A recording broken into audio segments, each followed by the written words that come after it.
Vaxtınız xeyirli olsun, Marketing Talksun daha bir buraxılışı ilə yenidən qarşınızdayıq. Artıq saymıram, necə deyərlər, say olaraq gəlib 90-a yavaş-yavaş çatırıq. Bircə onu bilirəm ki, bu yaxınlarda, yəqin ki, elə 90-cı buraxılışda sizinlə üz-üzə canlı olaraq görüşəcəyik və orada sizinlə salamlaşacaq. Hər kəsi də dəvət eləyəcəyik, əlbəttə ki, bizi izləyən hər kəsi, şərh yazanlara ələxüsus dəvət eləyəcək. İzləyib, bəyənib, şərh yazanları da ələxüsus dəvət eləyəcəm. Ümid edirəm, yaxşısınız. Çayınızı süzün, necə deyərlər, yerinizi rahatlayın. Çünki bugün də çox maraqlı bir mövzu ilə qarşınızda olacaq. Əlim, xoş gördük. Xoş gördük, xoş gününüz olsun. Necə gedir işlər? Çox əla gedir. Sizin hər səhər bir enerjili görəndə, sizi bayaq dediyim kimi, mənə də enerji gəlir. Və sanki elə buraxılışa başlayanda oyanıram. Hər şey qaydasındadır, ümid edirəm sizdə də hər şey yaxşıdır. Bəli, qaydasındadır. Bir müdürüm var, çoxlu iş tapşırır. Çoxlu iş tapşırır, bütün gün işləyirik, heç nə. İş tapşırmıram ki, kömək istəyirəm. Yox, müəllimin çox yaxşı bir ifadəsi var. Mən deyirəm ki, məsəl üçün, mən bugün, ümumiyyətlə deyirəm ki, sərbəst qrafiklə işləməyi daha çox sevirəm. Müəllim deyir ki, mən qarışmıram ki, işimi bitir, get. O işdə bitmir, heç vaxt o iş bitmir. Deyir, mən qarışmıram ki, işimi bitir, çıx, get. Yəni, elə həqiqətən də işimiz çoxdur, maşallah, təki iş olsun. Ya da gəlmə işimi bitir. Hə, gəlmə o işimi bitir. Amma yox, doğrudan da şükür Allaha, işlər yaxşıdır, hər şey qaydasında gedir. Mənim üçün də çox maraqlı təcrübələr yaşanır və düşünürəm ki, onları da bu yaxınlarda daha birini bizim məzun günümüzdə paylaşacağıq, bizim məzunlarımızdan paylaşacağıq. Bəli, siz bilmirsiniz, amma bizim məzunlarımızdan görüşlərimiz olur və həmin görüşlərdə də o кейslərdən nümunələr gətiririk. Onların öyrəndiklərinin real кейsdə, real təcrübədə necə tətbiq olunduğunu göstərir. Düşünürəm ki, bu da çox əvəzolunmaz bir təcrübədir onlar üçün. Lütfən düşünülməsin ki, biz məsələn təcrübəmizi tam paylaşırıq belə keyslərdə, amma tapıntılarımızı, yəni bu hansısa bir formada şirkətlə bağlı məlumatların paylaşılması deyil, sadəcə tapıntılarımızı, yəni nəyi kəşf elədik, məsələn, X təcrübədə ümumi olaraq müəyyən detallara diqqət çəkirik. Əlbəttə, təbii ki, burada söhbət onu, yəni yanlış anlaşılma olmasın, doğrudan da elədir. Yəni sadəcə bəzi hissələr olur, müəyyən hissələr olur ki, o hissələrlə düşünür ki, çox maraqlı keysdir. Onsuz da orada heç bir şirkət adı falan çəkilmir, ümumi keys üzərindən, ümumi təcrübə üzərindən danışılır. Amma bugün də çox maraqlı bir mövzumuz var. Elə Azərbaycanda çox sayda şirkətlər var, çox sayda marketinq mütəxəssisləri var. Hər kəsi dindirəndə görürsən ki, ətrafımızda da o insanları toplamağa çalışırıq. Şirkət çoxdur, komanda çoxdur da, o komandanın içində bəzən baxırsan ki, marketinq sadəcə bir nəfərdən ibarətdir. O həm SMM işini görür, həm satışa baxır az qala, həm postu paylaşır, həm şərhlərə cavab yazır, həm də ondan strategiyada tələb eləyirlər, yol xəritəsi də istəyirlər, yeni ideyalar da istəyirlər və bu sadəcə bir 5 iş eyni anda bir əməkdaşın çiyinlərinin üzərində olur. Birinci giriş etmədən əvvəl bu məsələ ilə bağlı istəyərdim ki, bu verilişin dərsəyə gəlməsində bizə dəstək olan sponsorumuza təşəkkür eləyim. Çünki bugün onların sayəsində yenə də sizinlə görüşürük. Oba Marketlər şəbəkəsinə təşəkkür edirəm. Ölkənin hər bir yanında yer alan, lap yaxın qonşuluğumuzda olan Oba Marketlər şəbəkəsinə sonsuz təşəkkürlər. Onların Aləmşah çayına və hər gün sularına görə təşəkkür edirik. Birazdan çayımızı da süzəcəyik, içəcəyik. Biz fasilə veririk arada bir. Orada çayımızı da dəmləyib içəcəyik inşallah. Əgər siz də Obanın kampaniyalarından xəbərdar olmaq istəyirsinizsə, faydalanmaq istəyirsinizsə, Oba marketlərə məxsus mobil əppi yükləyə bilərsiniz. Çox rahat bir şəkildə yüklənir, qeydiyyatdan keçirsiniz və orada nə işləm görürsünüzsə görün, mütləq qazanırsınız. Bu da çox faydalı bir məlumatdır. Elə isə biz başlayaq mövzumuza. Giriş etmədən əvvəl belə bir sual verim də, yəni niyə bir nəfərlik marketinq komandası Azərbaycanda bu qədər yayılıb? Bu mövzuya maraqlı mövzudur əslində. Bilmirəm, hardan tapıb çıxardırsınız bu mövzuları? Mən yox, bunu izləyicilərdən gələn şərhlərdən. Bəli, onlarla arada bir 3-4 nəfər var da, mənə izləyən 3-4 nəfərlər cəmi sağ olsunlar. Onlar yazırlar, mən də götürürəm. Şərhlər demişkən, bir şərh də yadıma düşdü, mövzuya keçməmişdən qabaq. Bəli, əslində düz deyirsiniz. Gəlin oradan danışaq biraz da. Orada bir şərh mənim də gözümə dəymişdi. Çox maraqlı sual vermişdi ki, bu konsultant keçən dəfə çəkdiyimiz bəli, indi o verilişimizin gələn şərhlər. Çünki biraz necə deyirlər, sistem eləmişdim. Çoxlu şərhlər gəlib sistemdən sonra. İndi istəyirəm elə onunla bağlı. Gözümə dəydi bir orada nəsə maraqlı bir formada fikrini ifadə eləmişdi. Əslində hamısını səsləndirəcəm. Ki, konsultant bir növ sualdan belə anladım ki, konsultant bir növ komfort tərəfdə olur. Bildim kimin sual deyirsiniz. Bəli, bax burdadır. Elşən Əmirov, təşəkkür edirik suala görə. Elşən Belə Əmirov. bir podkast seriyası yaratdığınız və bunu davamlı şəkildə davam etdirdiyiniz üçün təşəkkür edirəm. Bu tərif hissəsi bunu keçirəm. Ümumiyyətlə müzakirələriniz də dəyərli insightlar verir, praktiki tərəfləri ilə seçilir. Aha, sual belə bir şeydir. Şirkət daxilində tez-tez belə bir reaksiya görürük. Konsultantlar risk daşımadıqları üçün daha rahat və cəsarətli təkliflər verirlər, amma bu da daxili komandada qıcıq yaradır. Sizcə konsultantlar öz tövsiyələrinin real biznes riskinə təsirinə necə daha məsuliyyətli şəkildə sahiblənə bilər və bu etibar boşluğu necə aradan qaldırıla bilər? Bu sualla bağlı iki əsas məqamı xatırlatmaq istərdim. Biz adətən konsultant və ya indi bilmirəm, ya indi hansısa bir şirkətin yaşadığı və ya hansısa bir fərdin yaşadığı təcrübədən irəli gəlir, səbəb nədir?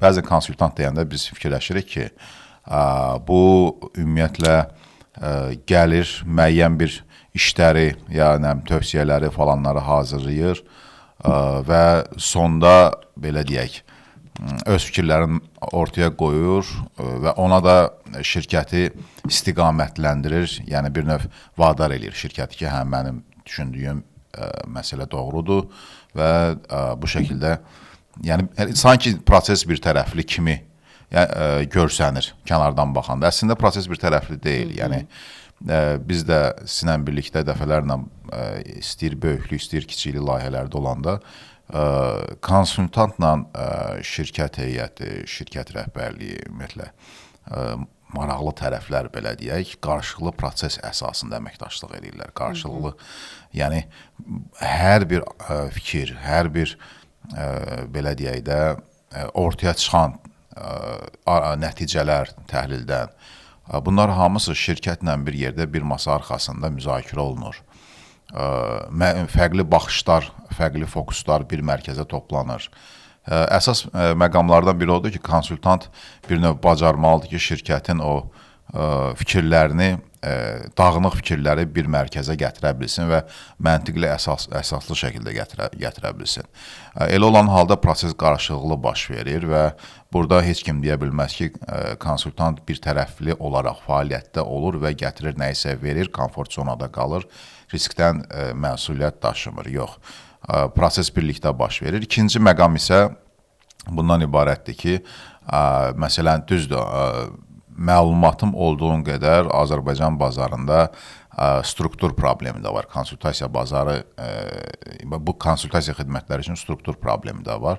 Mənim düşündüyüm, yəni gördüyüm ən azı birin misal gətirim. Struktur problemi nədir? Sığorta bazarı. Bizim sığorta bazarı. Məsələn, Avropa və Amerikada, Avropa ölkələrində və Amerikada, məsələn, Avropa ölkələrində fərqli ölkələr, məsələn, Almaniyadır, İsveçrədir, nə bilim, Niderlanddır, nə bilim, filandır, çox məşhur. Hətta bizim yaxın qonşumuz Türkiyədə hətta bu təcrübə var.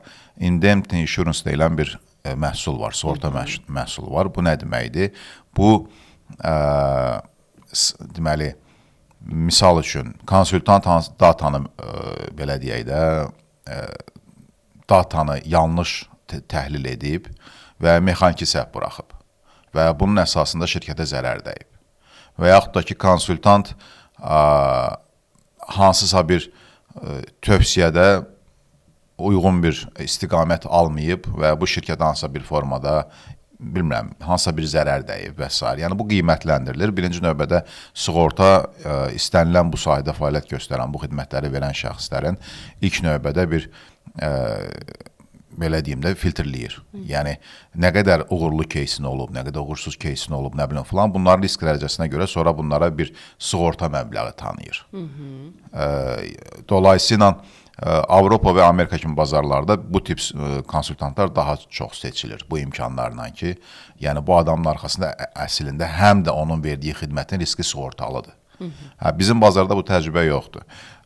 Yaxın qonşumuz Türkiyədə var, amma daha çox bu xidmətin Azərbaycan bazarında ortaya çıxması üçün ümumi tövsiyə olunan odur ki, məsələn, o Avropa sığorta şirkətləri, Avropada, Amerikada fəaliyyət göstərən sığorta şirkətləri ən azından broker vasitəsilə belə bir xidmətlərin alınması və təqdim edilməsidir. Niyə alınmır, niyə təqdim edilir? Yerli konsultantlara o qədər tələb yoxdur. və bu da aktual deyil. Yəni bazar struktur problemi də var burada. Digər şərh yazanların da adlarını çəkmək istəyirəm. Çox təşəkkür edirəm hər birinə görə. Aydan Hüseynovaya, Elvin Babayev də çox maraqlı şərh yazıb. Ən böyük arzum da konsultant və ya gələcəkdə marketinq və kommunikasiyalar üzrə müşavir olum deyə dırnaq içərisində yazıb. Niyə dırnaq içində yazıb? Bilmirəm. Sonra Aytəç Sədəddin yazıbdı. Yenə çox faydalı bir məzmun idi. Növbəti buraxılışlarda sosial media menecerləri və marketoloqların da işlərinin hansı məqamda kəsişə biləcəyini izləmək istəyərdim. Şərh yazıb əslində geniş formada. Ona da təşəkkür edirəm. Kimlərin işlərinin? SMM? Bəli. SMM və marketoloqların. Bəli.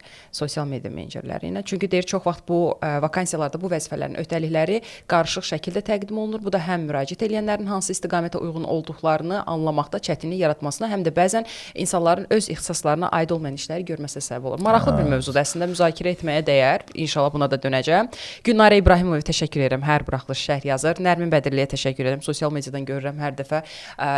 O gün saat gecə 12 idi, nə idi? Sosial mediada gəzəndə Nərminin statusunda gördüm. Yazıb ən sevdiyim səs bizim podkastın başlanmasının səsini qoyubdu. Çox təşəkkür edirəm Nərmin bu arada. Mən də Gülnarə xanımı salamlayıram buradan. Bəli. Və Adizadə Yusifə də təşəkkür edir ki, hər buraxılışda şərhini bildirir. Və qaydaq artıq bizim öz əsas mövzumuza. Demək, sual unutdum. Sualı deyim sizə, bir daha təkrar edeyim ki, niyə Azərbaycanda bir nəfərlik marketinq komandası bu qədər populyardır? Niyə populyardır? Sualın mahiyyəti, məğzi bizi vadar edir ki, biraz səbəbləri başa düşək. Ən azından təcrübəmdən ümumiyyətlə gördüyüm nədir? Birinci səbəbi ola bilər ki, şirkətin bir büdcə limiti var və komanda götürmək üçün kifayət qədər vəsait yoxdur. Bir məcburiyyət var. Büdcədən qaynaqlanan məcburiyyətdir. Biri bu səbəb olur. İkinci səbəbi ola bilər ki, və buna tez-tez rastlaşırıq bizdə, ümumiyyətlə marketinqlə bağlı şirkətin anlayışı yox, şirkətdə olan sorumlu insanların anlayışı yoxdur. Anlayış olmadığına görə də dolayısıyla marketinqi daha çox SMM xidməti kimi interpretasiya edirlər və düşünürlər ki, elə gəldi filan. Halbuki SMM-in özü də ümumi olaraq hansısa bir belə deyək, rolların fəaliyyəti əsasında ortaya çıxır. Amma burada da bir nəfəri götürək, adım marketinq mütəxəssisi qoyaq, elə yeri gəlmişkən siz səhər mənə deyəndə ki, bu mövzuda danışacağıq. Mən girdim, çox özümə də maraqlıdır ki, bu paylaşılan vəzifələrlə bağlı saytlarda girdim, hansısa bir anonsa baxdım, marketinq mütəxəssisi axtarır, təxminim elə doğru oldu. İçərisi daha çox SMM-lə bağlı, SMM fəaliyyəti ilə bağlıdır. Bir səbəb budur. Digər səbəb isə kontroldan qorxudur məncə. Niyə? Çünki bəzən daha çox bu baş verir mikro və kiçik bizneslərdə, orta bizneslərdə demək olar rast gəlməmişəm, bəlkə də var. Rəhbərlik düşünür ki, çox da anlayışım olmadığım bir şeydə 3-4 nəfər komanda yaradıb, onu kontrol edib risk etməkdənsə bir nəfəri götürüm, yoxluyum. Maraqlı gələrsə, uyğun olarsa, sonra növbəti insanları da cəlb eləyir. Əslində elə suallarından da biri olacaq ki, niyə belə bir şey yaşanır? Sahibkarlar riskmi etmək istəmir, yoxsa büdcə ayırmaq istəmir, yoxsa marketinqə dırnaq arası yanaşır ki, gəlsin bir-iki dənə paylaşsın bəs. Əslində hər üç cavabınız bir cavaba bağlıdır. Yəni büdcə, nəticəmi görmür və s. Bir cavaba bağlı dediyim nədir? Biz həmişə, belə deyək də, nəzəriyyədə hamı öyrənib, içi biz qarışıq ki, marketinq xərc deyil, marketinq investisiyadır və bunu sürətli şəkildə təkrar iddia edirik. Amma bu iddianın arxasında mahiyyət açıqlaması bəzən anlamadığımız üçün anons etmirik. Söhbət nədən gedir? Mən də üzümü tutub marketoloqlara deyirəm ki, siz bu mesajı verəndə sahibkara marketinq investisiyadır. Bu havada qalan iddia olmamalıdır. Marketinq investisiyası mesajı verən tərəf mütləq şəkildə ROI dediyimiz göstəricini diqqətə almalıdır. Yəni, investisiyanın geri dönüşü ilə bağlı əsas qoymalıdır ortalığa. Bizdə isə nədir? Biz nəzəri formada başlayırıq danışmağa. Danışırıq ki, marketinq investisiyadır, amma onun investisiya geri dönüşünü sahibkara hər hansı bir formada izah edib və ya göstərə bilmirik. Okay? Belə olduğu təqdirdə təbii ki, sahibkar düşünür ki, yaxşı, mən bu qədər investisiya eləyəcəm, deyirlər marketinq investisiyadır, bu qədər investisiya eləyəcəm, komanda yığacam, bunun geri dönüşünü görmürəm axı, nə olacaq? O, həmin sahibkarın yerində olan istənilən bir şəxs eyni məntiqlə qərar verəcək. Deyəcək ki, 5 manatla risk eləməkdənsə, 1 manatla eləyim, baxım, görüm necə olacaq. Yəni, budur. Bəs maraqlıdır ki, indi biz real məsələyə baxsaq, təkcə SMM işi görən bir nəfərlik marketinq komandası da yoxdur. Yəni doğrudan da marketinqin nə olduğunu fərqinə varıb, amma kiçik şirkətlərdir, gücüm hələ ki bir nəfərə çatır və bir nəfərlə başlayır. Elə bir komandalar da var. Bu hallarda hansı işlər bəs outsource görülə bilər ki, tutaq ki marketinq komandası özünə bir nəfəri cəlb edib, komanda deməyim də, yəni bir nəfər şirkət marketinq mütəxəssisi cəlb edib, hansı işlər görülə və deyir ki, yaxşı, sən bu işləri gör. Hansı işlər, bəzi işlərə imkan var ki, biz bunları kənardan xidmət almaqla da eləyə bilərik. Bu hansı hallarda ola bilər ki, tutaq ki, nəyə görə deyirəm? Content yazılması olsun və yaxud da paylaşılması olsun və yaxud da çöl reklamlarının ayrıca bir analiz edilib, onların yerləşdirilməsi olsun, televiziya ilə də bağlı ola bilər, yəni sosial media və televiziya ilə də bağlı ola bilər. Niyə görə bu sual verirəm? Məsələn, maraqlıdır mənə ki, orada hansı işləri cəlb eləyə bilər ki, həm öz iş, yox mən işləyirəm deyə görünsün, həm də ki, kənardan da bir dəstəyə ehtiyac duysun. Bilmirəm, fikrimi çatdıra bildiyimi yoxsa biraz qarışıq sual verdim.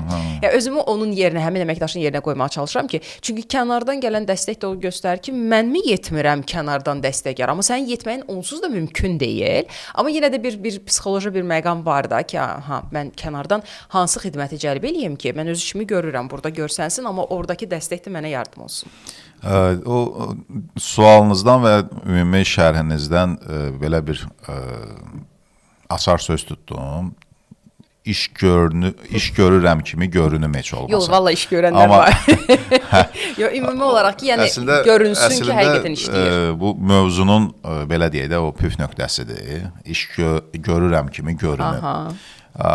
Bir nəfərlik belə deyək də bir nəfərlik mən fərqli məsələn İstər hal-hazırda konsultasiya verdiyimiz keyslərdə, istər başqa bir keys təcrübəmdə, yəni şirkətlərdə çalışan təcrübəmdə əməkdaş məsuliyyətsizliyi deyil. Yəni əməkdaş məsuliyyətsizliyi deyil adətən belə bir hallar.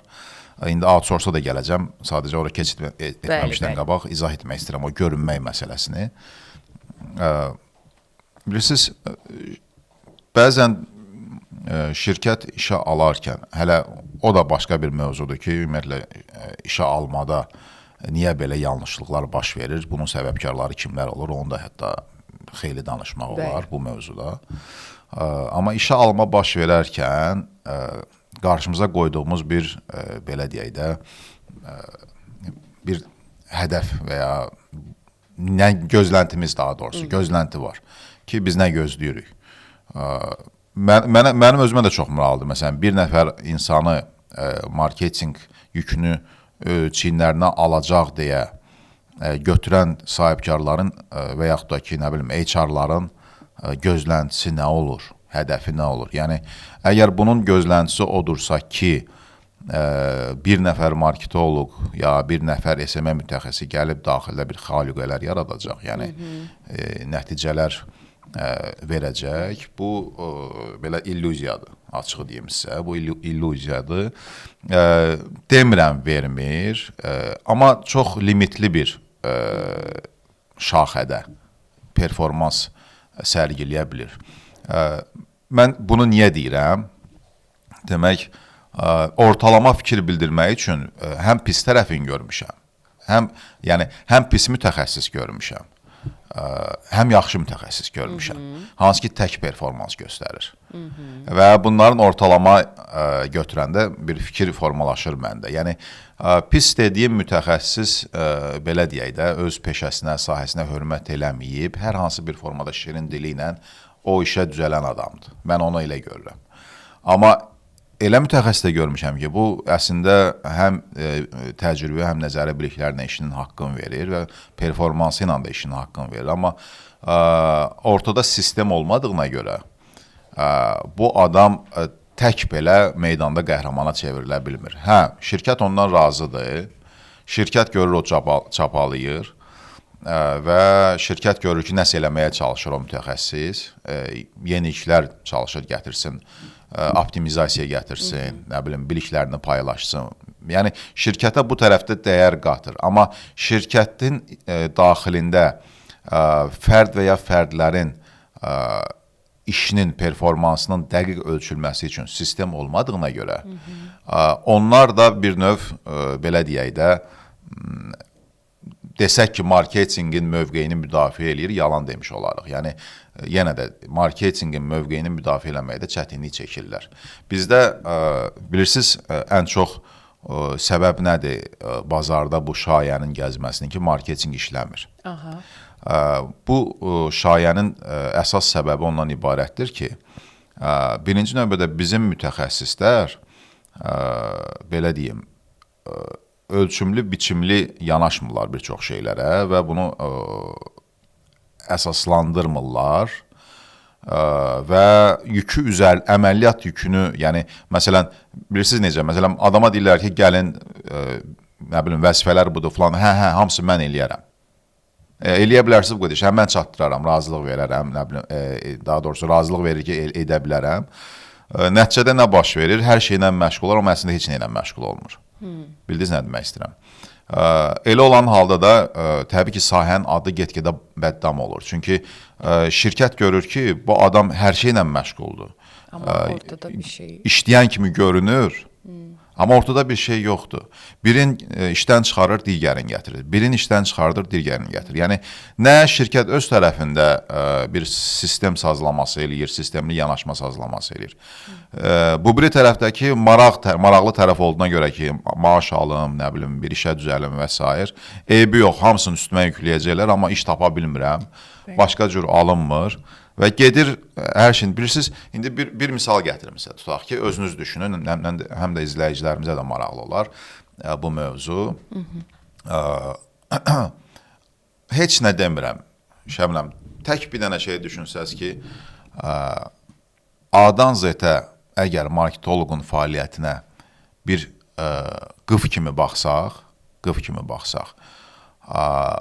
yəni, qıfın da bilirsiniz də, marketinqdə bəlli bir öhdəlikləri var. Qıfın, belə deyək də, hər mərhələsinin bəlli bir öhdəlikləri var. Yəni, həm cəlb var burada, həm, belə deyək də, maraq yaratma var, həm onu saxlamaq var, təkrar alışa döndərmə var, konversiya var, nə bilim. Bütün bu mərhələləri gözünüzün qabağına gətirsəz, bir oyunçu, yəni söhbət bir marketinq mütəxəssisindən gedir şirkət daxilində. Necə ola bilər ki, bu qədər mərhələlərin içərisində hər bir şeyi üzərində daşıya bilsin? Axı, bilirsiniz necə, buna biraz şirkət idarə edən insanlarımız da biraz daha geniş baxa bilsələr, onlar anlayacaqlar ki, əslində özlərini çox aldadırlar. Bu mümkün deyil. Niyə mümkün deyil? Yenə də deyirəm, hansı çərçivədə mümkündür?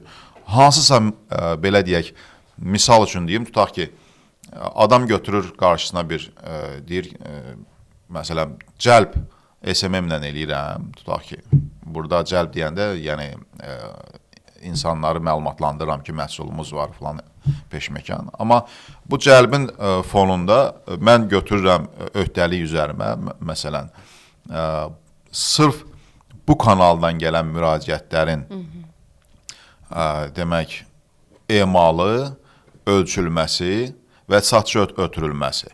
Yəni, konkret öhdəlik götürməlisən.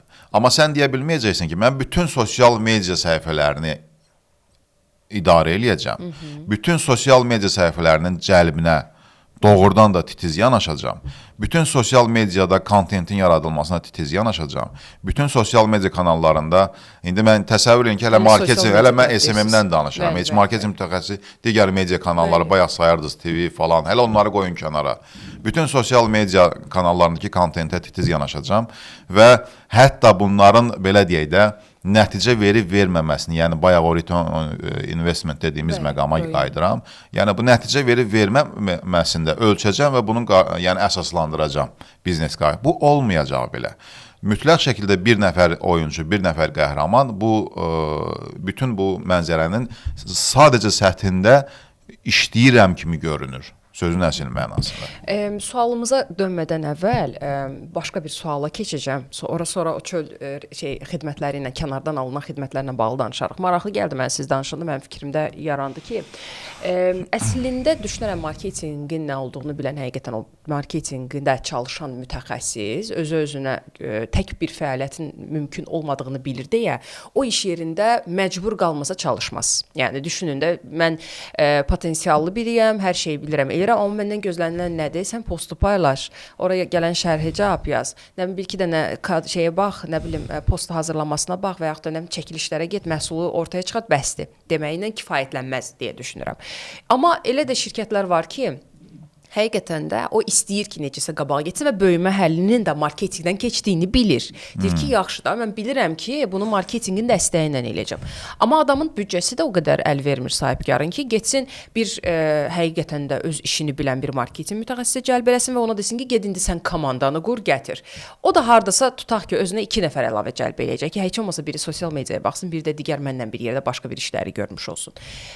Burada belə bir şey girir də, məqam ortaya girir ki, mən sahibkar tərəfindən baxıram da yenə də ki, vəsaitim yoxdur əlavə ayırmağa. Amma necə bir əməkdaş seçməliyəm ki, mən yenə də bir nəfərlik komandam olacaqdır. Mən ona 5 işi yükləyib nəticə nə gözləməliyəm? Bir, prioriteti kim qoymalıdır? Mən qoymalıyam, yoxsa marketing mütəxəssisi özü də gəlib məndən bir yerdə oturub o prioriteti qoymalıdır ki, bizim işlərimiz bu olacaq ki, heç olmasa bir necəsə addımlayaq və yaxud da ki, bu adamı özü marketinqi sıfırdan bilməlidir ki, heç olmasa cəlb eləyən adamla bir yerdə lazım olanda oturub bir hansısa bir həll yolu tapmış olsunlar. Bu tərəfdən də maraqlıdır. Bayaq bu sualdan qabaq bu iş görən kimi görünməkdən ziyadə bir dənə də orada ifadə işlətmişdiniz, outsource məsələsi. Bəli. Elə indi verdiyiniz sualda yenə də onu aktuallaşdırır. Söhbət nədən gedir? Biraz belə səhmana salsaq rəflərə bu verdiyiniz məqamı, birinci növbədə şirkətin idarə etməsində vizyon və strategiya varsa, bu artıq bilir gedəcəyi yolu başa düşür. O ki qaldı, o yolda yol yoldaşı olacaq bir nəfər marketoloq olacaq ona, yoxsa 2 nəfər marketoloq olacaq. Təbii ki, buna indi arxa səbəbləri bayaq sadaladıq. Amma burada sualınızın digər tərəfi də var idi ki, birinci növbədə bu kimi götürməlidir, ikinci növbədə nədən başlamalıdır, götürdüyü adamla məsləhətləşməlidir, yoxsa necə prioritetləri seçməlidir? Yoxsa özü bilməlidir, oturmalıdır, o adamla işləməlidir. Sahibkarın və yaxud da ki, rəhbər şəxsin hər hansı bir formada deyə bilmərik ki, mütləq şəkildə marketing A-sından Z-nə nəsə bilməlidir ki, otursun bu bütün vəziyyəti ortaya çıxarda bilsin. Amma niyə bilir? Məsələn, bu yaxınlarda bir case yaşadıq sizinlə ki, indi də davam edirik onu, demək, nə müqti case? Əməkdaşlıq. Hansı case deyirsən? Bugün görüşümüz də olacaq. Bildim. Məsələn, orada da belə bir sual yaranmışdı ki, marketing şöbəsi ya departamenti, şirkət də yəni orta şirkətdir. Yəni istifadə eləməyiblər, olmayıb, yəni o qədər, necə olmayıb, yəni bayaq dediyim kimi tək nəfərlik bir fəaliyyət üzərindədirlər. Özü də bilirsiniz, tək mütəxəssis də kimdir orada, kimi nəzərdə tuturam. O həmin mütəxəssislə fəaliyyət göstərirlər. Pis yaxşı indiyə qədər nələrsə eləməyə çalışıblar. Amma indi yenə də eyni sual qalır qarşısında ki, mən daxildə strukturu yaratmaq üçün hazır hiss etmirəm özümü. Burada söhbət konkret xərclərdən gedir. Bəli. O xərcləri xərcləyib də əmin olmağım lazımdır. Əgər belə xərcləsəm belə əmin olmağım lazımdır deyir, mesajını verir həmin müştəri. Belə olan halda mən marketinq funksiyasını nə etməliyəm? Yəni necə qurmalıyam? Müştəri dediyiniz sahibkar demək istəyirsiniz, yoxsa? Yəni danışdığımız o həmin görüşdüyümüz müştəri, belə o müştəri, bəli. Və nəticədə amma görürsüz konsultasiya alır. Yəni bu adam öz fikri ilə düşünmür onu. Yəni o düşünür ki, bu sahəni ən azından bilən adamlar var. Onlarla bir məsləhətləşmək lazımdır. Necə eləyək, nətər eləyək. Outsource artıq burada girir. Yəni outsource'un bir rolu var. Çünki bu üçüncü tərəfdir. Nə idarə etmədir, nə də orada çalışan insandır. Yəni burada bir maraq konfliktindən kənar qalır məsələ. Kənar baxış olaraq qəbul eləyir və bundan əlavə də qayıdıram sizin konkret verdiyiniz outsource sualı ki var idi. Hansı işlərdə outsource, bəli, xidmətlərdə istifadə olunmalıdır. Hardakı ixtisaslaşma tələb olunur. Yəni konkret ümumi cavab versəm o sualınıza, hardakı ixtisaslaşma tələb olunur, bu nə deməkdir? Məsələn, biri var ki, idarə etmə, koordinasiya və s. və ilaxır. Əgər siz hətta belə tək mütəxəssissizsə şirkət daxilində, şirkət bunu anlamırsa ki, tək oyuncu meydanda qəhrəman olması qeyri-mümkündür. Yəni outsource-a qapı bağlayırsa, təbii ki, bu çətin vəziyyətə salır həm şirkəti, həm mütəxəssisi. Amma bayaq o qıf məntiqi ki, dedim, yəni qıf məntiqi ilə gedişatı düşünsə şirkət, o qıfda ixtisaslaşma tələb edən sahələri o dəqiqə üzə çıxarmış olacaq. Misal deyim sizə, tutaq ki, bayaq cəlb etmə dedim, misal üçün mərhələsində rəqəmsal biliklər. Yəni, belə bir şey yaranır. Sözünüzü kəsirəm, amma niyə? Biz deyirik ki, okey, kənardan indi bu konsultantı dəvət etdi, gəldi, baxdı. Bu yenə də çıxartdı da müəyyən bir tapşırıqlar ki, bu işlər də görülməlidir. Yəni, mənim gözümdə belə canlanır ki, indi söhbət bizim bu təcrübəmizdən getmir. Çalışacağım Azərbaycan dilində sözlər istifadə edeyim. Bizim bu təcrübəmizdən getmir də ümumi olaraq. Dəvət edir kənardan bir mütəxəssis. O da gəlir ki, artıq bu stəkanla bu ardıcıllığı qoymağa əvəzinə həm də bunun yanına bu əşyanı qoymalısınız, bunu da qoymalısınız, bunu da qoymalısınız ki, tam olaraq performansı ortaya qoyasınız. Bu yenə də axı yazıq bir nəfərlik o marketinq mütəxəssisinin üzərinə iş düşür ki, gözəl, çox qəşəng. Mən də bunu kənardan yaxşı görmürdüm. İndi sən gəldin, gördün. Mənim öhdəliklərimi artırdın axı. Məsələ də orada həssas məqam bilirsiniz nədir? Əgər konsultant dediyimiz ya outsource xidmət verən tərəf, heç konsultant deyil, amma outsource xidmət verir kimsə, gətirib ortaya qoya bilirsə ki, bu return on investment necə baş verir və bu nəticəni göstərirsə sahibkara.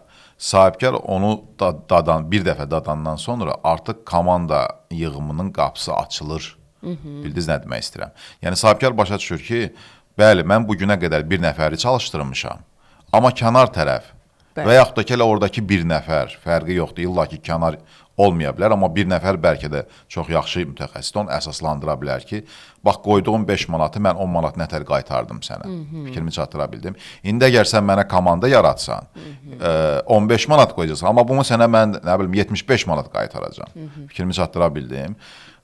Elə olan halda istənilən bir biznes sahibi və yaxud da rəhbəri adekvat yanaşacaq məsələyə.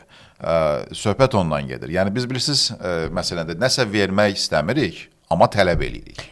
Məsələ də odur da. Elə bizim əslində bugünkü mövzumuzun məğzi də ondan ibarətdir ki, biz bir nəfər işə cəlb edirik, onun öhdəliyinə 5 dənə iş veririk və deyirik ki, indi də şirkətimiz niyə böyümədi? Yox, hər dəfə də o adamı çağırırıq ki, satışlar yaxşı getmədi, reklam yaxşı olmadı, nəticə geri dönüşü etmədi. Amma bunun və başlayırlar sizin dediyiniz kimi də o əməkdaşı dəyişməyə. Tez-tez başlayırlar əməkdaş dəyişiminə. Ya əməkdaş özü çıxır gedir, deyir ki, yəni ki, mən öhdəliklər qoyulur. Bir nəfər nə qədər o stresi və yaşaya bilər. Və yaxud da ki, rəhbər hər dəfə şəxs dəyişir ki, yox, sən qane eləmədin məni, sağ ol, mən növbəti əməkdaşa keçirəm. Gələnə də deyir ki, bizim işimizdə əlaydı, o adam bacarmadı. Amma nəticə başqa bir şeydir. Yəni, belə götürəndə sorumluluq hər iki tərəfin üzərindədir. Yəni, bundan qaçmaq qeyri-mümkündür bu fikirdən. Amma şirkətin üzərində olduğu qədər də həm də iş üçün müraciət edən tərəfin üzərində də sorumluluq var. Bilirsiniz nətər, məsələyə müvəqqəti baxırsa, əşi bir il yola verim burada, növbəti ildə başqasında yola verərəm, növbəti ildə başqasında yola verərəm. Sonuçda vəziyyət nəyə gətirib çıxardır bazarda? Marketinq işləmir.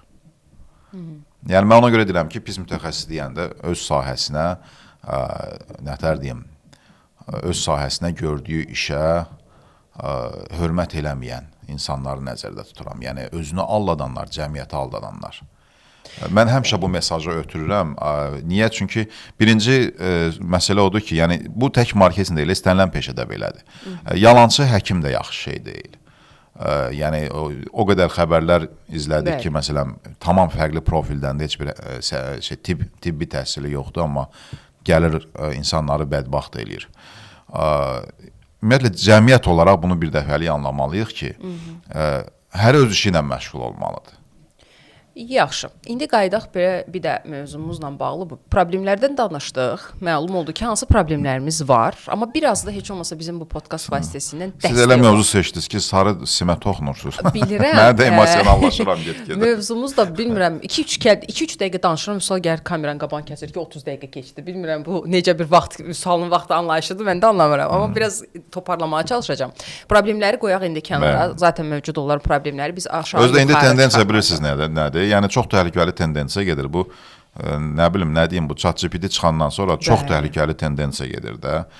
Bazarda mütəxəssislər tanıyıram ki, məsələn, öz illərini sərf eləyiblər. Hələ misal üçün deyirəm, nə bilim, CRM-i başa düşməyə, rəqəmsal marketinqi bir arxasında durmağa, bir söz deməyə. Amma bu GPT çıxandan sonra misal 2 günə adam CRM-çi olur. Yəni artıq nəsə nə bilim, nəsə iddia eləyir ki, yox, bilirsiniz, CRM əslində budur. Mən tapmışam. Gəl başa salım sənin nədinə dör. Yəni çox təhlükəli tendensiya gedir və heç yaxşı şey deyil bu. Yəni mən düşünürdüm ki, adamlar altdan GPT-nin belə deyək də, yaxud da süni intellektin hər hansı birinin alət olaraq avtomatlaşma tərəflərindən AI engineering tərəflərindən daha çox düşünəcəklər, öz işlərinin sürətlənməsi üçün, avtomatlaşması üçün istifadə edəcəklər. Edənlər də var. Edənlər də var, amma bunların sayı çox azdır. Bu mövzuya da toxunarıq. Bunların sayı çox azdır, amma tendensiya fərqli istiqamətdə, təəssüf ki, fərqli istiqamətdə gedir. Yəni, dünən, məsələn, biraz alladırdıqsa, indi daha çox aldatmağa başlamışıq. Olmadığımız kimi özümüzü təqdim edirik. Əsl anonslu cümlə deyə. Salarsınız anonsu. Mən yenə də biraz, biz dediyim kimi problemlə danışdıq, biraz da həll yönümlü baxsaq ki, biz izləyənlər kiçik sahibkarlar var, hansı ki, komandalarına marketing mütəxəssisi cəlb etmək də istəyirlər, amma büdcələrinin əl verdiyi qədər. Onlar, bayaqki sualıma qayıdıram da, necə bir əməkdaşları cəlb edə bilərlər ki, həm özlərinə dəstək olsun, həm də ki, dediyim kimi də müəyyən bir büdcə daxilində o əməkdaş da ora bir fayda verə bilsin. İkinci sualım da elə ikisi ilə də yekunlaşdırar. İkinci sualım da ondan ibarət olacaq ki, necə bir KPI qoymalıdır ki, o əməkdaşdan fayda görə bilsin. Yəni 5 dənə işi birdən qoymaqdan söhbət getmir də, prioritetləşdirmədən söhbət gedir, ardıcı. Yəni 5 işi onsuz da görəcək bu əməkdaş. Yəni o tərəfi yoxdur bunun. Amma necə eləməlidir ki, o əməkdaş da yorulmasın, o yanmasın beyni, eyni şəkildə özünün də işləri ardıcıl gedə bilsin. Nə məsləhət görərsiniz? Bu sizin də bir dənə marketinq mütəxəssisiniz var da. Olan qalan əlinizdə bir dənə deyil də, amma olsun da mən elə deyirəm. Mən bir dənəyə və son. Demək, mən bir dənəyə.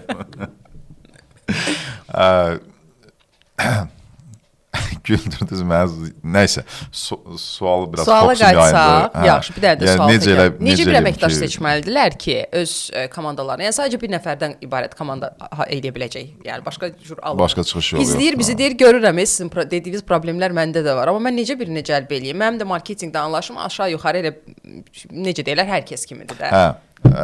Yadıma düşdü. Güldüm, cavab vermək istəyirdim. Cavabım yadından çıxmış. Günahkar mən oldum. Bayaq o əsaslanma məsələsinə vurğulamağım əbəs yerə deyil. Ümumiyyətlə, istənilən bir, yəni tək götürür, 5 götürür, fərqi yoxdur. İstənilən bir, yəni bizdə işə götürənlərə hətta səslənirəm buradan ki, kimi işə götürsə götürün. Lütfən məni işə düzəlmək istəyənlər yanlış anlamasınlar. Kimi işə götürmək istəyirsinizsə, nəticəni əsaslandıra biləcək ən azı tapşırıq verin adama. Yəni söhbət nədən gedir? Hər dəfə konsultasiya almaya bilərsiniz və yaxud da ki, hər dəfə kənardan dəstək almaya bilərsiniz. Amma bir dəfə kənardan dəstək alın. Deyin ki, mənim bu sahəmdə bir problemim var, işə götürmədə problem yaşayıram. İşə götürəcəyim şəxsi ən azı ilkin dəyərləndirməsini məntiqli etmək üçün mənim üçün bir tapşırıq yaradın. Ki, mən onu dəyərləndirə bilim ki, doğrudan da bu tapşırığın öhdəsindən gələ bilir, yoxsa gələ bilmir. Əgər bu məqamları çözsə bu tapşırıqla bağlı ki, məsələn, misal deyim, tutaq ki, nə bilim, hansısa bir case qoyulur qabağına, o casedə müəyyən bir rəqəmlər səsləndirilir, sən bu vəziyyətdə çıxış yolu nə görərdin və bunu necə artırardın, yəni ROI-sin deyək, nə bilim, filanı ROI-sin. Misal, çox sadə misal, ən azından bir tapşırıq olmalıdır və bu tapşırıq çox məntiqli olmalıdır. Bəzən indi bizdə şirkətlər tapşırıq düşünür, verirlər, daha çox işə götürdükləri insanın yaradıcı tərəfini test edirlər. Bəli, hə, bəli. Yəni, yaradıcı tərəf hələ nəticə vermək demək deyil. Yaradıcı tərəf, bəli, bu lazım olan tərəfdir, vacib tərəfdir, amma nəticə verəcək hələ demək deyil. Ona görə də tapşırıq verib, bu tapşırıq əsasında ən azından ilkin dəyərləndirməni sağlam həyata keçirmək lazımdır. Belə olan halda, belə deyək də, havadan, yoldan, aydan, günəşdən danışan, öz sahəsindən hörmət eləməyən insanlar filtrdən keçəcəklər. Bəs ikinci tərəfindən keçsək ki, necə bir KPI qoyulmalıdır, necə prioritetləşdirməlidir işi ki, öz işi də getsin, həmin əməkdaşdan, necə deyirlər, işdən yorulmasın? Ən real, belə deyək də, indi baş verənləri, təcrübəni nəzərə alsaq, gördüyümüz nədir?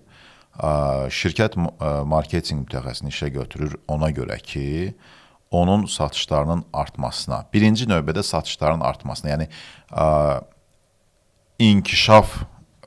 biznesin inkişafı üçün daha çox ehtiyac duyur bugün marketinq mütəxəssisinə şirkət.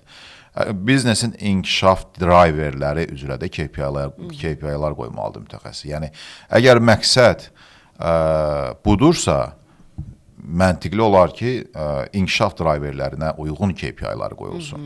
Yəni, hansı hissələrdə nələr artmalıdır və bu artım göstəriciləri də bunun KPI-nə çevrilməlidir.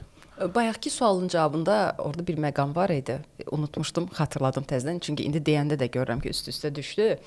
Siz qəşəng bir cümlə vurğuladınız ki, daha çox yaradıcı tərəfinə diqqət edilir, amma digər tərəfinə baxılmır da.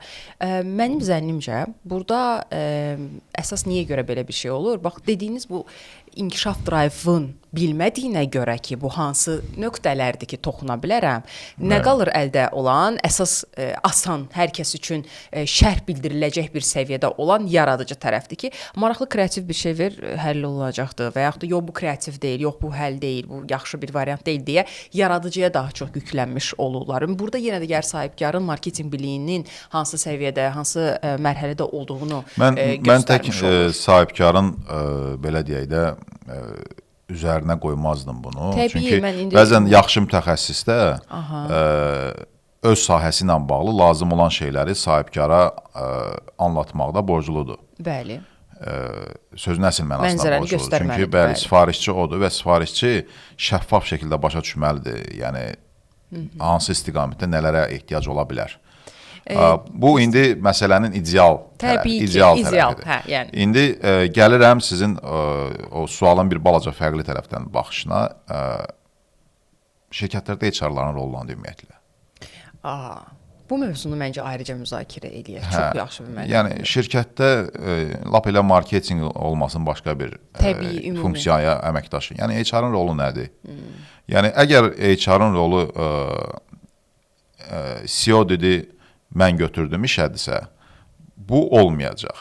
Bilirsiniz, dediyiniz məqam nədən qaynaqlanır? Hədəfi qoymaq və o inkişafın driverləri üzrə KPI-ləri qoymaq hələ tam məsələnin çözülməsi demək deyil. O da deyil. Vəzifə öhdəlikləri ki, yaradılır, anons ediləndə. tələblər ki yaradılır anons eləyəndə, ən birinci problem elə o tələblərdən başlayır. Bizdə nə baş verir? Bir çox hallarda CEO deyir, HR gedir tələblər hazırlayır. Söhbət daha çox kiçik şirkətlərdən və ya bəzi orta şirkətlərdən gedir ki, haradakı marketinq elə strukturlaşmayıb. Marketinq head yoxdur, yəni rəhbəri yoxdur, kimsə bunu eləsin. Rol yoxdur.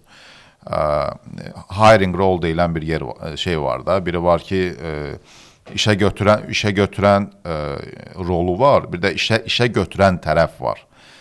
Rol marketinq rəhbəri olur adətən. Bu rolda marketinq rəhbəri olur, tələblər qoyur ki, bu yolda məni kim dəstəkləyə bilər, hansı tələblər olmalıdır. Əgər marketinq rəhbəri yoxdursa şirkət daxilində, bunu dediyim kimi kiçik və bəzi orta şirkətlərdə HR-ların üzərinə qoyurlar ki, bu tələbləri yaratsınlar. HR-lar da bu sahəni bilmədiyinə görə, təbii ki, hamısına aid deyil, bir çoxları bilmədiyinə görə götürürlər, ümumi tələblər yaradırlar. Və bu ümumi tələblər üzərindən də əməkdaş götürürlər və problem də sonra bundan sonra başlayır. İndi mən bayaq qeyd elədim ki, hələ əməkdaş da buna hələ razı olub gəlirsə belə, o özü də bir problemdir. Yəni öz işinə ciddi yanaşmır adam. Biz dəfələrlə görmüşük ki, öz işinə məsuliyyətli yanaşan, falan eləyən, yəni xeyli bizim gənclərimiz də var, təcrübəli mütəxəssislərimiz də var ki, LinkedIn başdan ayağa onların şərhləridir ki, belə tələblər olar, bu nədir? Hər şeyi bir nəfərin üzərinə, hər şey. Bu nədən yaranır? O tələbləri hazırlayan şəxs bu sahədən xəbəri yoxdur. Mən bunu %100 iddia edirəm. Hətta belə bunu əgər marketinq rəhbəri yazıbsa, bu enda, bu qədər, bu yanaşma ilə buradan iddia edirəm ki, o adamın marketinqdən xəbəri yoxdur. Kim çatıra bilən də. O nöqteyi nəzərdən belə alındığı halda da sonra nə baş verir? Tracking də olmur. Yəni izləmə. Götürüb yazıb ora ki, keçən buraxılışımızda deyirəm, o strategiyaya söz yazmışsınız. Güya izləyirsiniz ki, bu strategiya hazırlamadı. Yəni tələb edirsiniz, yox eləmirsiniz. Sadəcə tələb xətrinə tələb formalaşdırmışsınız orada. İzləmə də yoxdur. Yazıb orada, məsələn, tələblərin içindəki, nə bilim mən, kosmosa raket buraxmalıdır. Bu adam 4 ildir işləyir orada, hələ kosmosa bir dəfə raket buraxmayıb və heç kim də bunu dindirmir ki, qardaş, sən kosmosa raket buraxmalıydın. Bizim tələblərdən biri o idi. Nə oldu məsələ? Məncə bu mövzu ilə bağlı bir dəfə də qonaq dəvət elərik və HR bütün sahələrdə məlumatlı olmalıdırmı ki, bu vəzifə öhdəliklərini yaza bilsin və yaxud da ki, o əməkdaşı cəlb eləsin deyə bir başlığında müzakirə edə bilərik. Çox maraqlı bir mövzu olar. Təkcə marketinq tərəfi. Elə o mövzuya indidən o verdiyiniz suala bir balaca cavab da verim ki, orada bəlkə o mövzuda fərqli suallar gələ bilər. Yəni biz outsource məsələsinə qapı bağlamalı deyilik. Yəni bunun sahibkarı da marketinqi öyrənməlidirmi, HR-da marketinqi yox. İndi bu aldığı təhsil çərçivəsində aşağı-yuxarı nəsə məlumat alıb bununla bağlı alıb. Elə insan var ki, təhsil almayıb, amma biznesdə çox uğurludur. En qədər adam tanıyıram ki, adam tacirdir. Adam biznes üçün doğulub, amma təhsili yoxdur. Yəni marketinqi... Yəni bu sahə üzrə təhsili yoxdur. Bəli, bu sahə üzrə təhsili yoxdur. Hətta belə ali təhsili yoxdur, elə də var. Yəni orta təhsilli insanlar. O qədər yəni belə insanlarımız var. Yəni burada heç kim iddia eləyə bilməz, öhdəlik qoya bilməz kimsə üzərinə ki, HR marketinqi A'dan Z-ə bilməlidir, nə bilim sahibkar hər şeyi bilməlidir, filan söhbət bilməlidən getmir. Sadəcə biz bəzi hallarda, bir çox hallarda bizə dəstək ola biləcək outsource-a qapı bağlamamalıyıq. Məsələ odur. Belə, bugünkü buraxışımızın düşünürəm sonuna çatdıq. Əsəbləşdim. Hiss elədim. Mövzunun gücündən gəzirdim masaya ki, gördüm ki, yox, əsəbləşdi əməlli başda. Amma maraqlı bir mövzudur. Düşünürəm, bununla bağlı sizin də şərhiniz varsa, fikriniz varsa bizimlə paylaşın. Məncə də bu hər dəfə toxunulacaq bir mövzu deyildi. Əslində bunu bu qədər qısa müddətə də sığdırmamalı idi, amma çox izlənilmir deyə, 50 dəqiqədən sonrası izlənilmir deyə həmişə fikir verirəm YouTube-da statistikaya. Bilmirəm. Və bir də nə kəşf etmişəm, müəllim, sözümün birini qoyub birini deyirəm. Bizi izləyənlərin böyük əksəriyyəti ki, biz sizə 2x-lə qulaq asırıq. Mən onsuz da Allahın günündə, adi günümdə 2x-lə danışamadım. Bu necə başa düşürlər bilmirəm. Əhsən sizə, yəni həqiqətən də sürətli şəkildə qulaq asırlar. Özüm də elə qulaq asıram, narahat olmayın. Amma yenə də çox sağ olun bizi izlədiyinizə görə. Bugünkü podkastın ərsəyə gəlməsində Oba Marketlə şəbəkəsinə təşəkkür edirik. Onların mobil əpi var, yeni mobil əp və onu yükləyə bilərsiniz. Mən hər dəfə yeni deyirəm, yəni artıq yeni sayılmır. Kifayət qədər insanlar ətrafımda yükləyiblər və mənim özümdə də telefonuma fərqli-fərqli zamanlarda bildirişlər gəlir, kampaniyalarla bağlı, məhsullara edilən endirimlərlə bağlı. Fürsətlər çoxdur, fürsətlərdən faydalanmaq sizə qalır və qeyd edim ki, siz Oba Marketlər şəbəkəsinin mobil əlavəsini yükləyəndə orada dostunuzu dəvət etdiyiniz zaman da qazanırsınız, alış-veriş edəndə də qazanırsınız, hətta oyun oynaya bilirsiniz boş vaxtınızda. Oyun oynayaraq belə pul qazana bilərsiniz. Yəni düşünün, bundan o tərəf yoxdur. Ən qəşəng mobil əlavələrdən biridir. Bunu da mən deyirəm ən qəşəngi. Özləri demirlər, heç kim onlara cərimə yazmasın. Bunu mən elə özüm üçün deyirəm. Müştəri olaraq deyirəm ki, mənim üçün ən maraqlı mobil əlavələrdən biridir. Və hər qonşuluqda var, yaxınlıqda var, elimizdə, obamızda hər yerdə var. Ona görə də onlara sonsuz təşəkkür edirik. Bizi hər gün sular və Aləmşah çayı ilə də təmin etdiklərinə görə. Bir dənə də fikir yadıma düşdü. Deyirsiniz sona qədər baxmırlar adətən də. Amma sonda çox maraqlı bir sponsordan sonra baxıblar, baxmayıblar biləcəm. Aha müəllim. Sonda bir maraqlı bir təklif verirəm. Əslində hamımızın bildiyi şeydir, amma bu hansı şirkətlər ki, bir marketoloqu dirijor eləmək istəyir biznesin içində və ən azından arxayın olmaq istəyir ki, göz görən bir nəticələri olsun və ən azından ölçümləri görsün, proses necə gedir. Bayaq qeyd elədiyim məsələ ki var idi, süni intellektlə avtomatlaşdırma. Nə qədər çox avtomatlaşdırma eləyə bilsələr və hətta bir nəfərlik qəhrəmana elə öhdəlik qoysunlar, tələb qoysunlar ki, süni intellekt mühəndisliyi bacaran adam, marketoloqu, yəni tələb edirlər. O müəllim, o indiki dövrdə barmaqla sayılacaq qədər. Əgər bu adam tək performans göstərəcəksə orada, şirkət adekvat formada düşünməlidir ki, bu adam demək ki, hansısa bir şeyləri avtomatlaşdırmalıdır mənim üçün ki, özünün ana funksiyasını rahat yerinə yetirə bilsin. Elə olan halda da tələbi qoyacaq ortalığa ki, qardaş, marketoloqsan, götürürəm səni işə. Amma süni intellekt mühəndisliyindən xəbərin olsun ki, işlərini avtomatlaşdıracaqsan ki, ana funksiyanı yerinə yetirə biləsən. Harada getdi? Oldu bir nəfəri, yəni bitmir, veriliş bitmir anam. Veriliş bitmir. İndi biraz rahatladım. Qarmediaya da təşəkkür edirik bizi studiya ilə təmin elədiyinə görə. Əgər sizin də podkast çəkilişləriniz varsa, ideyanız varsa, ərsəyə gətirmək istəyirsinizsə, amma necə başlayacağınızı bilmirsinizsə, gəlin Arif bəy və komandasına müraciət edin. Onlar sizə dəstək olacaqlar. Studiya ilə, kamera ilə, operatorla, hər şeylə sizi təmin eləyəcəklər və eyni zamanda DigiBoom komandasına da təşəkkür edirik. Belə düşünürəm ki, bugün maraqlı bir mövzu oldu. Yəni əslində çox əhatəli bir mövzudur. Bilirəm bir qısa zaman ərzində sığdırmağa çalışdıq, amma bununla bağlı hər hansı bir fikriniz varsa bizə sosial şəbəkələrdən də yaza bilərsiniz. Elə burada şərhə də yaza bilərsiniz. Növbəti buraxılışda da səsləndirəcəyik. Növbəti buraxılışımız üçün də çox maraqlı bir mövzumuz var. Odur ki, qaçırmayın. Hələlik. Sağ olun.